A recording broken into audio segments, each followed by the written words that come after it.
درود پاک کی فضیلت کے حوالے سے آتا ہے کہ دو عالم کے داتا مکی مدنی آقا صلی اللہ تعالی علیہ وآلہ وسلم نے فرمایا، تم میں سے جو شخص مجھ پہ روزانہ 1000 مرتبہ درود پاک بھیجے گا اتنی دیر تک نہیں مرے گا جتنی دیر تک جنت میں اپنا مقام نہ دے گا۔ سبحان اللہ۔ صلو علی الحبیب۔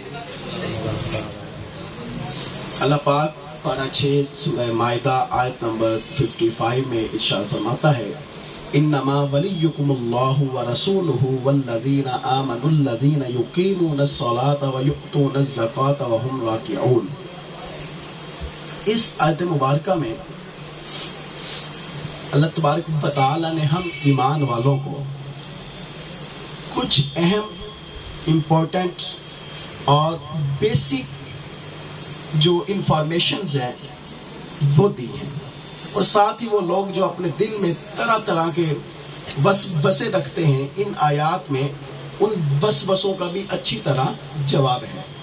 اللہ پاک ارشاد فرماتا ہے انما، یہ کلمہ حصر ہے، اس کا معنی ہے صرف، ولیکم اللہ تمہارے دوست۔ لفظ ولی کے یہ کئی معنی ہیں، مگر علماء کرام فرماتے ہیں اس آیت میں لفظ ولی سے مراد 2 باتیں ہیں، ایک مددگار، دوسرا ہے محبوب، پیارا اور دوست۔ اس لحاظ سے اس آیت کریمہ کا معنی بنے گا تمہارا محبوب، تمہارا دوست، تمہارا مددگار صرف اور صرف یہی ہستیاں ہیں جن کے بارے میں اللہ پاک نے ارشاد فرمایا۔ اللہ فرماتا ہے انما ولیکم اللہ ورسولہ والذین آمنوا الذین یقیمون الصلاة ویؤتون الزکاة وهم راکعون۔ صرف اللہ اور اس کا رسول اور ایمان والے تمہارے مددگار ہیں، یعنی تمہارے دوست ہیں اللہ کا رسول، ایمان والے، اور وہ جو نماز کو ادا کرتے ہیں اور زکوٰۃ دیتے اور اللہ کے حضور جھکتے ہیں۔ یہ 3 ہستیوں کا اس میں ذکر ہے۔ پہلی ہستی اللہ پاک، دوسری ہستی اس کا محبوب، تیسری جو ہستی ہے وہ ہے ایمان والے۔ اب ایمان والے ہے کون؟ نماز قائم کرنے والے، یہ بھی مددگار ہیں، زکوٰۃ دینے والے بھی مددگار ہیں۔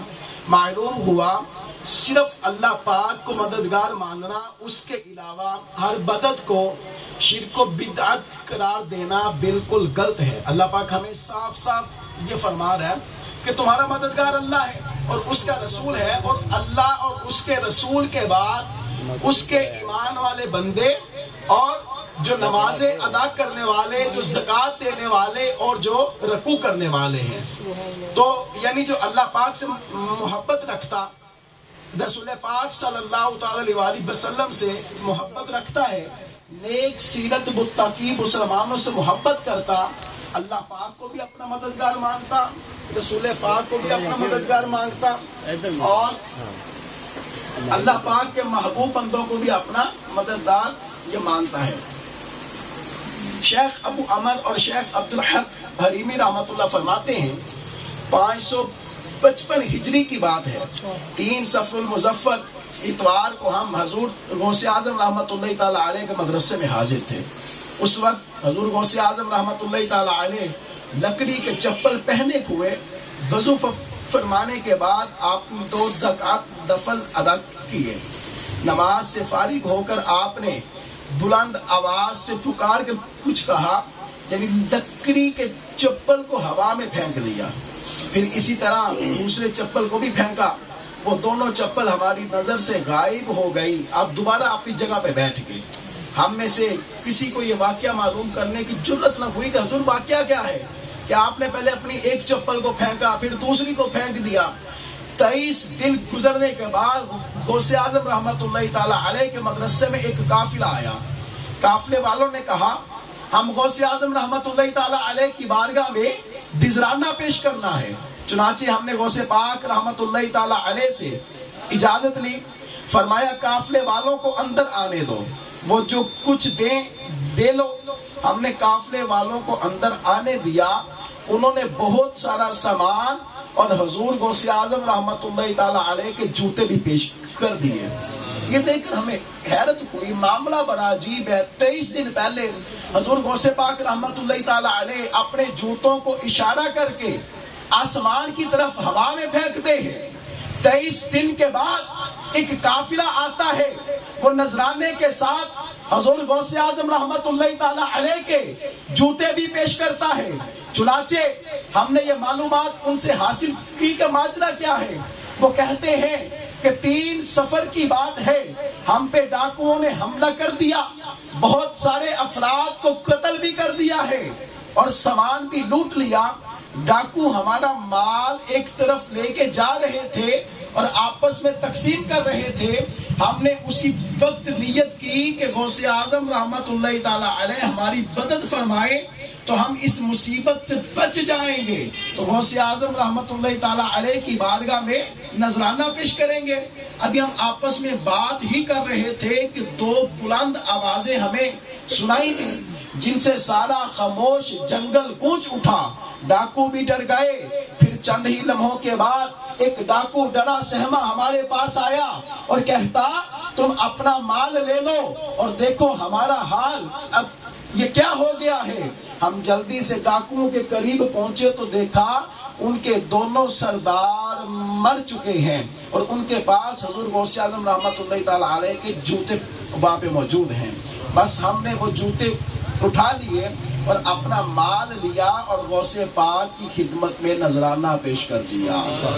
اب اس واقعے میں، اس آیت مبارکہ میں جو حکم ہوا تھا نا، انما ولیکم اللہ، بے شک اللہ تمہارا مددگار ہے، اللہ کا رسول تمہارا مددگار ہے، اور اللہ کے نیک بندے جو ایمان والے ہیں، جو نمازیں ادا کرتے، جو زکاتیں دیتے اور جو رکوع کرتے ہیں، تو اے عاشقان رسول آپ نے دیکھا جو اللہ پاک کو مددگار مانے، رسول صلی اللہ تعالی علیہ وسلم کو اپنا حامی و ناصر تسلیم کرے اور اللہ پاک کے نیک بندوں کو مددگار مانے، انشاءاللہ الکریم وہ ہر میدان میں کامیاب ہوگا۔ بعض لوگوں کے دل میں بس بسا آتا ہے، جو اولیاء کرام نیک لوگوں سے، جو نیک لوگ زندہ ہیں ان سے مدد مانگ لی جائے، مگر جو وفات پا گئے آخر ان سے مدد یہ کیسے مانگ سکتے ہیں؟ تو اس کا ایک بہت ہی سادہ سا جواب ہے۔ بے شک اولیاء کرام رحمہم اللہ تعالی دنیا سے پردہ فرماتے ہیں، ان کی روح قبض ہو جاتی، ان پہ موت طاری ہو جاتی، مگر اللہ پاک کی عطا سے، اس کے فضل و کرم سے اولیاء کرام اپنے مزارات میں زندہ ہوتے ہیں۔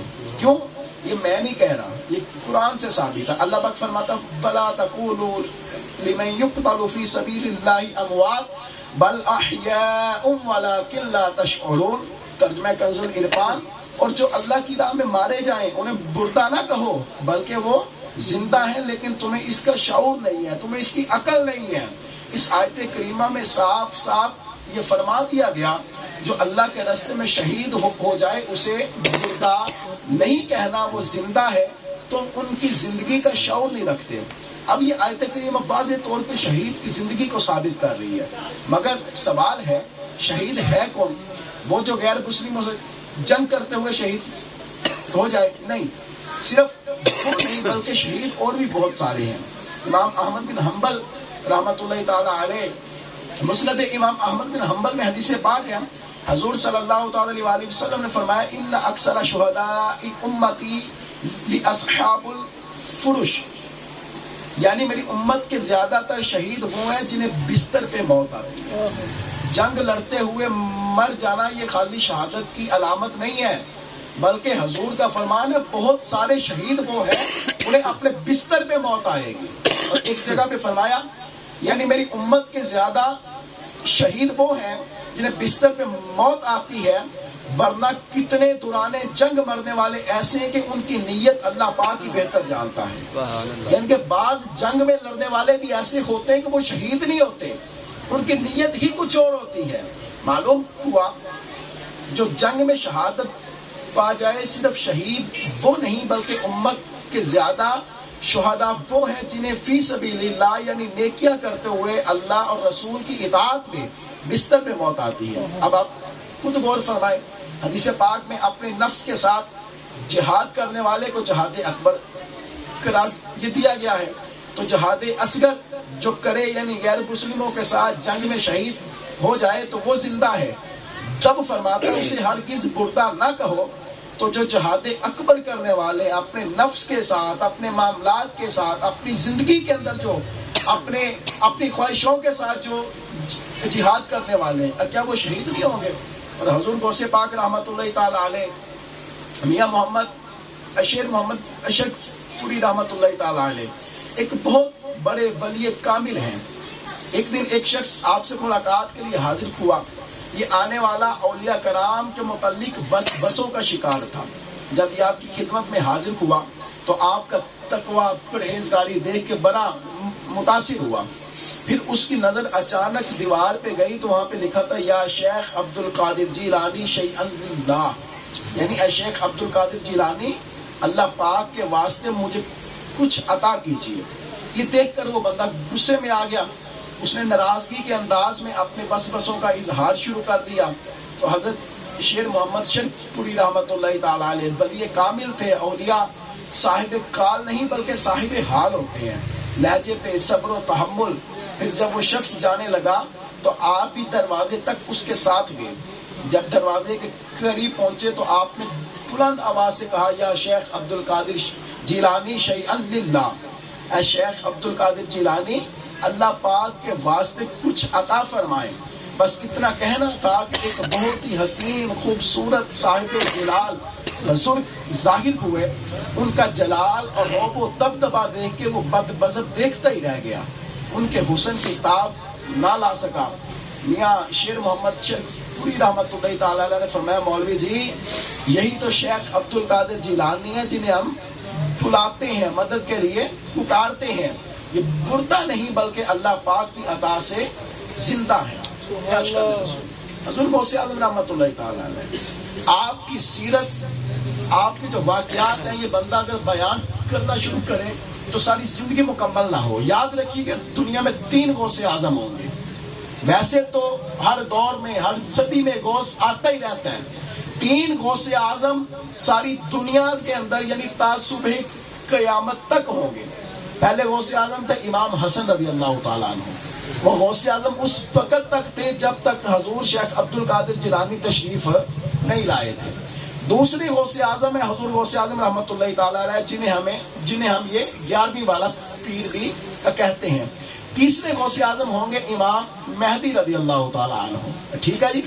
یہ امام مہدی رضی اللہ تعالیٰ عنہ کے آنے تک حضور غوث اعظم رحمۃ اللہ تعالیٰ علیہ غوث اعظم ہوں گے. اور اللہ پاک نے آپ کو بچپن ہی سے کرامتوں سے نوازا تھا. آپ کے نانا اپنے وقت کے بہت بڑے ولی تھے. ایک عورت تھی، اس کا بچہ بیمار ہو گیا. اب اس نے علاقے سے سنا کہ فلاں شہر کے اندر ایک ولی کامل رہتا ہے، اس کے پاس جا کے اپنے بندے کو دم کرواؤ، اس سے دعا کرواؤ، اللہ پاک شفا عطا فرما دے گا. وہ عورت آئی، آ کے حضور غوث اعظم رحمۃ اللہ تعالی علیہ کے نانے کے دروازے پہ بیٹھ گئی. دروازے پہ دستک دی. حضور غوث اعظم رحمۃ اللہ تعالی علیہ کے نانا باہر تشریف لائے. وہ عورت کہتی بابا جی میرا بیٹا بیمار ہے، اس کے لیے دعا کر دیں. آپ نے اس بیٹے کے اوپر سے کپڑا اٹھایا تو وہ وفات پا چکا تھا. اب آپ فرماتے بی بی اللہ کی تقدیر پہ راضی رہ، تیرا بیٹا تو انتقال کر گیا. اب جو عورتوں کے معاملات ہوتے اس نے وہاں پہ وہ روکنا، وہ رونا، شور ڈالنا شروع کر دیا کہ ہم تو یہاں پہ شفا لینے کے لیے آئے تھے، بڑا بابا بنا پھرتا ہے جو شفا بھی نہیں دے سکا. اب حضور غوث اعظم رحمۃ اللہ تعالیٰ علیہ کے نانا واپس تشریف لے گئے. ایک 8-10 سال کا بچہ وہاں پہ آتا ہے، آ کے کہتا ہے بی بی تو کیوں رو رہی ہے؟ وہ بی بی کہتی ہے بچے تجھے میں کیا بتاؤں کہ میرے رونے کا ماجرا کیا ہے، بڑی دور سے آئی ہوں، سن کر آئی تھی یہاں پہ آ کے بگڑی بنتی ہے، مشکلیں دور ہوتی ہیں، یہاں سے شفا ملتی ہے، یہ دعا کرتے ہیں اللہ پاک شفا عطا فرما دیتا ہے. لیکن اب بچے یہ میری گود میں بیٹا دیکھ، اس کی شفا کے لیے آئی تھی لیکن بزرگ کہہ رہے ہیں کہ اس کا انتقال ہو گیا، اللہ کی رضا میں راضی رہ. حضور غوث اعظم رحمت اللہ تعالی علیہ فرماتے ہیں اے بی بی پریشان نہ ہو، اے بی بی تو رونا، اس بچے کے اوپر سے کپڑا اٹھا، اللہ نے تیرے بیٹے کو شفا عطا کر دی ہے. اب جب وہ عورت اس کے اوپر سے کپڑا اٹھاتی ہے تو نیچے بچہ کھیل رہا ہوتا مسکراتی ہے اور کہتی اے بزرگ، اے بابا، کہ ایک 8 سال کے بچے نے میرے بیٹے کو شفا عطا کر دی ہے۔ وہ بابا جی باہر آتے، آ کے دیکھتے ہیں کہ ایک 8 سال کا بچہ وہاں پہ کھڑا مسکرا رہا ہے۔ بابا جی اپنا عصا پکڑتے بچے کے پیچھے پیچھے بھاگتے ہیں۔ بچہ بھاگتا بھاگتا قبرستان میں پہنچ جاتا ہے، جا کے کہتا ہے اے قبرستان والوں، مجھے بنا دو اور مجھے اس بزرگ سے محفوظ کرو۔ یکا یک کپڑے کھلتی ہیں اور سارے بردے اس بچے کے ارد گرد گھیرا بنا دیتے ہیں۔ اے میرے عاشقان رسول، وہ 8 سال کا بچہ کوئی اور نہیں، جی ہاں یہ ہمارے غوث اعظم رحمت اللہ تعالیٰ علیہ تھے۔ کہ اللہ پاک نے ان کو بچپن ہی سے یہ کرامت عطا فرمائی کہ آپ مردوں کو زندہ کرتے تھے۔ حضور صلی اللہ تعالیٰ علیہ وسلم نے فرمایا تھا کہ میری امت کے اولیاء بنی اسرائیل کے انبیاء کی مثل ہوں گے۔ اس سے مراد یہ ہے کہ حضور غوث اعظم رحمت اللہ تعالیٰ علیہ جس طرح مردوں کو زندہ فرماتے، یہ حضرت عیسیٰ علیہ نبینا علیہ السلام کا معجزہ تھا کہ وہ مردوں کو زندہ فرماتے تھے۔ تو اللہ پاک نے حضور غوث اعظم رحمت اللہ تعالیٰ علیہ کو وہ سیرت عطا فرمائی۔ آپ فرماتے ہیں کہ جو بندہ میرے مدرسے کے قریب سے گزر جائے وہ بھی جنتی ہے۔ سبحان اللہ۔ اور آپ فرماتے ہیں کہ میرا مرید کوئی اتنی دیر تک نہیں مرے گا جتنی دیر تک وہ توبہ نہ کر لے۔ میں نے کتاب کے اندر پڑھا تھا، ایک شخص کا انتقال ہوا، جب اسے غسل دینے کے لیے بیٹھے تو وہ اٹھ کے بیٹھ گیا، لوگ ڈر کے بھاگے۔ وہ کہتا بھاگو نا، میں غوث اعظم کا مرید تھا، بغیر توبہ کے مر گیا تھا۔ ابھی غوث اعظم رحمت اللہ تعالیٰ علیہ نے ٹھوکر ماری، آ کے اٹھ اور توبہ کر۔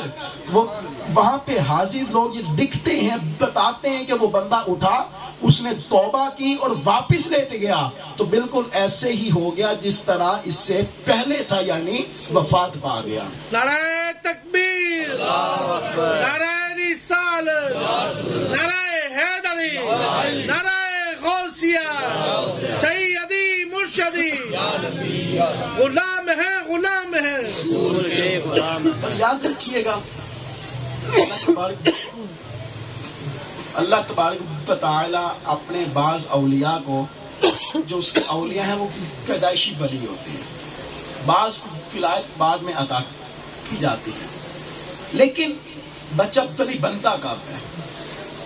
حضور غوث اعظم رحمۃ اللہ تعالیٰ علیہ کے والد صاحب کہیں پہ جا رہے تھے، نہر میں ایک سیب بہتا ہوا آ رہا تھا، آپ کے والد صاحب نے اٹھایا اور کھا لیا۔ بعد میں دل میں خیال آیا کہ نہیں، یہ سیب تجھے نہیں کھانا چاہیے تھا، میری ملکیت نہیں تھا۔ چنانچہ چلتے چلتے اس جگہ پہ پہنچے جہاں سے یہ سیب بہہ کر آیا تھا، باغ کے مالک کے پاس گئے اور مالک کو کہتے کہ میں نے آپ کے سیب کھا لیا ہے، لہذا مجھے معاف فرما دے۔ اب وہ فرمانے لگے کہ معاف ایک شرط پہ کروں گا، میری بیٹی سے نکاح کرنا ہوگا جو اندھی ہے، جو گونگی ہے، جو بہری ہے، جو اپاہج ہے۔ اب حضور غوث اعظم رحمۃ اللہ تعالیٰ علیہ کے والد صاحب نے اپنا وہ عمل معاف کروانا تھا، چنانچہ حامی بھاردی نکاح ہو گیا۔ جب رات کو اپنی زوجہ کے پاس گئے تو دیکھی آنکھیں بھی سلامت ہے، کان بھی سلامت ہے، بول بھی سکتی ہے، ہاتھ بھی سلامت ہے، پاؤں بھی سلامت ہے۔ اپنے سسر کے پاس گئے، حضور غوث اعظم رحمۃ اللہ تعالیٰ علیہ کے نانا کے پاس جا کے کہتے آپ نے تو فرمایا تھا میری بیٹی اندھی ہے، بہری ہے، گونگی ہے، اپاہج ہے، وہ تو سلامت ہے۔ آپ کے نانا فرماتے تو سمجھا نہیں تھا، میری بیٹی اس لحاظ سے اندھی ہے کہ اس نے آج تک غیر محرم کو نہیں دیکھا، کبھی بے حیائی نہیں کی۔ اس لحاظ سے بہری ہے کہ اس نے آج تک کوئی فحش بات نہیں سنی۔ اس لحاظ سے گونگی ہے کہ اس نے آج تک خلاف شریعت کی بات نہیں کی۔ اس لحاظ سے اپاہج ہے کہ اس کا پاؤں یا ہاتھ گناہوں کی طرف نہیں گیا۔ تو اگر ماں باپ اس طرح کے ہو تو پھر حضور غوث اعظم رحمۃ اللہ تعالیٰ علیہ پیدا ہوتے ہیں۔ حضرت بابا فرید الدین گنج شکر رحمۃ اللہ تعالیٰ علیہ کی والدہ کے پاس 2 عورتیں آئی، آ کے کہتی اے بی بی عجیب بات ہے، ہمارے بچے کھیلتے ہیں کودتے ہیں، تیرا بیٹا جو فرید ہے یہ ہر وقت بیٹھ کے اللہ اللہ کرتا ہے۔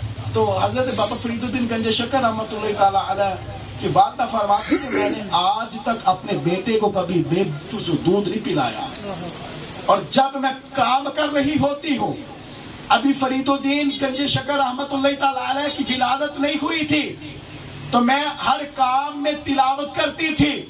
جب ماں اتنی نیک ہو کہ جب برتن دھو رہی ہو تو تلاوت کر رہی ہو، جب وہ جھاڑو لگا رہی ہو تو تلاوت کر رہی ہو، جب وہ ہر عمل کے اندر تلاوت کر رہی ہو، تو پھر بیٹا بھی ولی پیدا ہوتا ہے. سبحان اللہ. اور حضور غوث اعظم رحمۃ اللہ تعالی علیہ جب بچپن میں پڑھنے کے لیے گئے تو مکتب میں جا کے بیٹھے تو استاد کہتے بیٹا پڑھ بسم اللہ الرحمن الرحیم.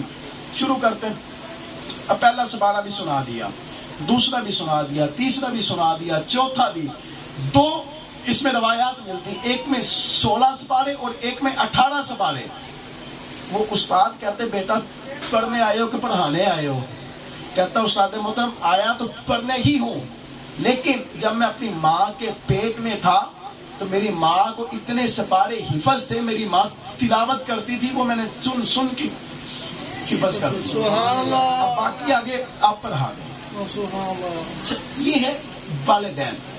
اگر والدین نیک ہوں گے تو اولاد بھی نیک ہوگی. سبحان اللہ. اگر والد صاحب نے گانے سننے ہیں، والد صاحب نے فلمیں دیکھنی ہیں، والدہ نے اسٹار پلس کے ڈرامے دیکھنے ہیں، بلکہ ابھی تو وہ پتہ نہیں کیا کیا یوٹیوب اور چینل آ گئے ہیں. جب ماں باپ ان کاموں میں مشغول ہوں گے تو اولاد بھی نیک نہیں ہوگی.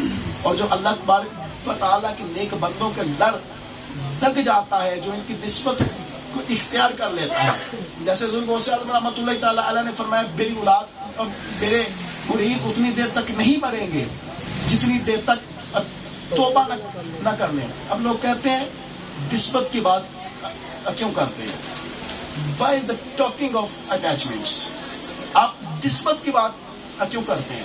کہتے ہیں نسبت کی بات ہم نہیں کر رہے، نسبت کی بات قرآن سے ثابت ہے.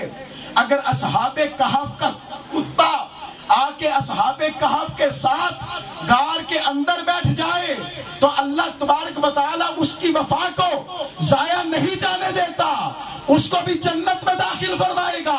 تو ہمارا یہ عقیدہ ہے اگر حضور کا امتی اپنے مصطفیٰ کے ساتھ سچی محبت کرنے والا ہو، اگر صحابہ کا ماننے والا صحابہ سے سچی محبت کرنے والا ہو، اگر اولیاء کا ماننے والا اپنے مشائخ کے ساتھ، اپنے شیخ کے ساتھ، اپنے پیر کے ساتھ سچی محبت کرنے والا ہو، تو جو رب کتے کی وفا کو ضائع نہیں جانے دے رہا تو اللہ کی رحمت سے ہماری نسبت کی وفا کو بھی ضائع نہیں جانے دے رہا. ہمیں بھی ان بزرگوں کے صدقے داخلے جنت فرمائے گا. اور علماء فرماتے ہیں کہ جو بندہ جس سے محبت کرتا اسی کے ساتھ جنت میں ہوگا، اسی کے ساتھ ہوگا، وہ چاہے جنت میں ہو چاہے جہنم میں ہو، جہاں پہ بھی ہو. اب جس کے ساتھ بندہ محبت کرتا ہے تو اللہ کا شکر ادا کریں کہ ہم حضور غوث پاک سے محبت کرتے ہیں. اور حضور غوث پاک رحمۃ اللہ تعالی علیہ مصطفیٰ کے صدقے جنت میں جائیں گے، انہی کے جھنڈے کے نیچے ہم بھی جنت میں جائیں گے. حضور غوث اعظم رحمۃ اللہ تعالی علیہ کی سیرت کو سمجھیں، اس لیے حضور غوث اعظم رحمۃ اللہ تعالی علیہ کی سیرت کو پڑھیں. الحمدللہ عز و جل عاشقان رسول کی دینی تحریک دعوت اسلامی عشق اولیاء، عشق صحابہ، عشق رسول، عشق مصطفیٰ یہ عطا کرتی ہے. آئیے دعوت اسلامی کے دینی ماحول کے ساتھ وابستہ ہو جائیے، انشاءاللہ الکریم ان بزرگان دین کا فیضان نصیب ہوگا. یاد رکھیے گا دعوت اسلامی ہے کیا؟ فیضان اولیاء دعوت اسلامی، فیضان عشق مصطفیٰ دعوت اسلامی، فیضان صحابہ دعوت اسلامی، فیضان علماء دعوت اسلامی ہے. اور دعوت اسلامی کوئی عام تحریک نہیں ہے، نہ دعوت اسلامی کا بانی کوئی عام بندہ ہے. اور دعوت اسلامی کا جو بانی مولانا الیاس قادری صاحب میں یاد رکھی گئی، الیاس قادری صاحب کی پیٹھ پہ امام احمد رضا کا ہاتھ ہے، امام احمد رضا کی پیٹھ پہ حضور غوث اعظم کا ہاتھ ہے، حضور غوث اعظم کی پیٹھ پہ مولا علی کا ہاتھ ہے، اور مولا علی کی پیٹھ پہ مصطفیٰ کا ہاتھ ہے. تو پتہ چلا جو بندہ ان بزرگوں کے ساتھ اٹیچ ہوتا ہے در حقیقت وہ حضور صلی اللہ تعالی علیہ وسلم کا فیضان حاصل کر لیتا ہے. اور یہ حضور صلی اللہ تعالی علیہ وسلم کا فیضان حاصل کرنے کا بہترین ذریعہ یہ ہے کہ کسی پیر کامل کے ہاتھ میں ہاتھ دے دیں. جس کا کوئی پیر نہیں ہوتا علماء لکھتے ہیں کہ اس کا پیر شیطان ہوتا ہے. تو آپ دیکھیں اگر آپ ابھی تک کسی پیر کامل کے مرید نہیں ہوئے تو مرید ہو جائیں کہ. اور دوسری بات یاد رکھیے کہ جو پیر ہوتا ہے نا یہ دنیاوی مشکلات کو حل کرنے کے لیے نہیں ہوتا. پیر تو ہوتا ہے کہ بڑھتے وقت ہمارا ایمان سلامت رہ جائے. جب شیطان ڈاکہ مارنے کے لیے آئے نا ایمان پہ, پیر اس وقت آ کے ایمان کو محفوظ کرتا ہے. اور جو پیر ہوتا ہے یہ روحانی منازل عطا کروانے کے لیے ہوتا ہے, دنیاوی معاملات کے لیے نہیں ہوتا.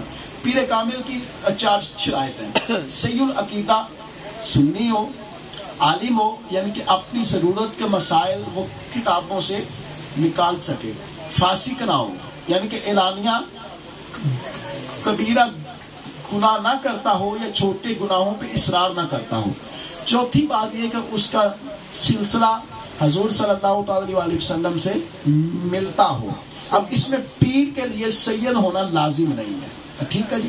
حضور کے ساتھ سلسلہ ملنے کا مطلب یہ ہے کہ یہ اس کا مرید یعنی کہ جس کا مرید ہو رہے ہیں وہ آگے اس کا مرید اس کا مرید اس کا مرید یہ سارا سلسلہ جا کے حضور صلی اللہ تعالی علیہ وسلم تک ملتا ہو. تو یہ ہے پیر کامل کی 4 شرائط. اگر ان میں سے ایک بھی نہ ہو تو وہ بندہ پیر بنانے کے قابل نہیں ہے. اور جو بندہ صحابہ کرام علیہ رضوان پہ بکواس کرتا ہو بولتا ہو وہ بندہ پیر بنانا تو بہت دور کی بات ہے, مرید بنانے کے بھی قابل نہیں ہے. یہ امیر السنت احمد برکات اللہ علیہ کے الفاظ ہیں. فرماتے ہیں ایسے بندے کو پیر تو کیا مرید بھی نہ بنائیں. ٹھیک ہے, تو جو پیر ہوتا ہے یہ عقیدے کی حفاظت کرتا ہے, یہ ایمان کی حفاظت کرتا ہے. اگر آپ نے ابھی تک کسی پیر کامل کے مرید نہیں ہوئے تو لازمی کسی کا مرید ہو جائیں. اس دور میں الحمدللہ شیخ طریقت امیر السنت مولانا الیاس قادری صاحب ہمارے پاس ایک یوں سمجھ لیں کہ ایک نعمت ہے. اور الحمدللہ دعوت سب یہی سوچ دیتی ہے. ہر جمعرات کو دعوت اسلامی کا ہفتہ وار اجتماع ہوتا ہے مغرب سے لے کے عشاء تک. فیضان مدینہ میں یہ دولر چوک اپائی نمبر 24 پہ وہاں پہ تشریف لائیں. ہر ہفتے امیر السنت احمد برکات اللہ علیہ مدنی مذاکرہ فرماتے ہیں مدنی چینل پہ رات 8:30 بجے. مدنی چینل پہ بیٹھ کے امیر سنت کی صحبت میں بیٹھیں. اور سب سے اہم بات آج اجتماع غوثیہ بھی ہے انشاءاللہ الکریم بعد عشاء فیضان مدینہ دنکانہ کے اندر ایک عظیم الشان اجتماع غوثیہ کا اہتمام ہے. اب سب کو دعوت ہے وہاں پہ تشریف لائیں. اللہ پاک ہمیں عمل کی توفیق عطا فرمائے. غوثیہ رحمۃ اللہ تعالی علیہ کے احسان ثواب کے لیے کل مدنی قافلے سفر کر رہے ہیں.